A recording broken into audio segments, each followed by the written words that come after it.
Let's speak now to Professor Ran Balicer, who is the Deputy Director General at Israel's Clalit Health Services. Good morning, Professor. Good morning, Mark. Thank you very much for your time. Your reaction to this developing story? Look, these are very challenging times for us here in Israel. You know, a massive attack yesterday took the life of a 40-year-old woman with 20 others that were injured, some severely. Now, in this setting, we, as the largest healthcare system in Israel, we have a huge responsibility. Clalit, it's basically the medical shield of 5 million Israelis. We provide them with primary, specialty, and hospital care all in one organization. And we now have the daily task to ensure that even under fire, more than half of Israel's population has a doctor on their side. Now, that's for needs related and unrelated to the conflict. And it's definitely not easy when missiles are falling all around. So, you know, while the missiles are flying, in our operating room, there's no conflict, only care. You see Jewish, Arab, Christian, Druze, medical teams working as one family to save lives, and this makes us very proud. If the Iranian regime falls, Professor, how will that change life for everyday Israelis? You know, we have suffered the atrocities that were inflicted by this regime for so many years. It is almost difficult to imagine a world that is peaceful and is, you know, does not have that.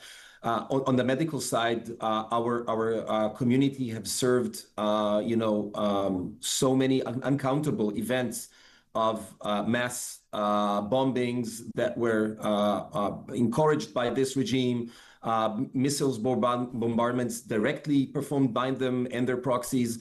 So, as you know, as a medical professional, all I can hope is that we will need to move our efforts towards what we're good at: innovation, providing better care for the world instead of providing care for people hurt by missiles and bombs. Most definitely. Of course, the Iranian regime wishes the destruction of Israel, so everybody in that country will be watching in the days ahead to see how this plays out. It is true. You know, we've been kind of preparing for these moments for quite some time. I'm sitting now at, you know, at the fourth floor below the ground of Israel's one of the most major Israeli hospitals, where we have turned parking lots into secure spaces for our most severe patients. We've moved ICUs, dialysis patients, patients in, you know, women in labor, to this underground fortified place in order to provide them care while missiles fall above our heads.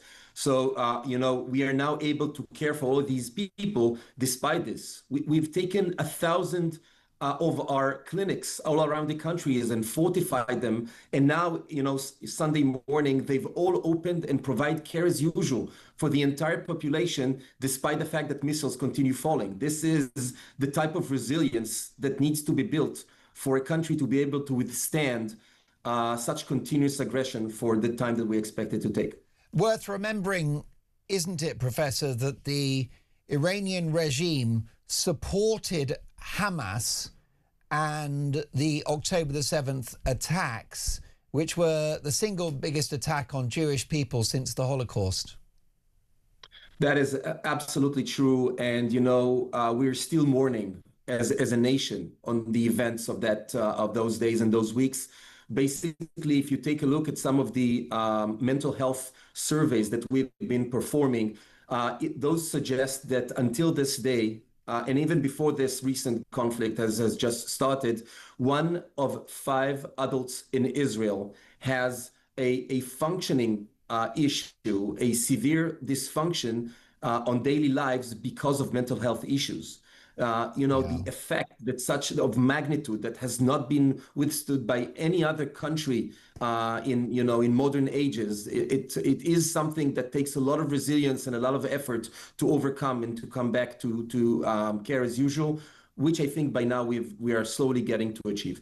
Professor, a privilege to have you on the program, and we wish you and the Israeli people well in what is a very traumatic situation, and of course so many question marks about what lies ahead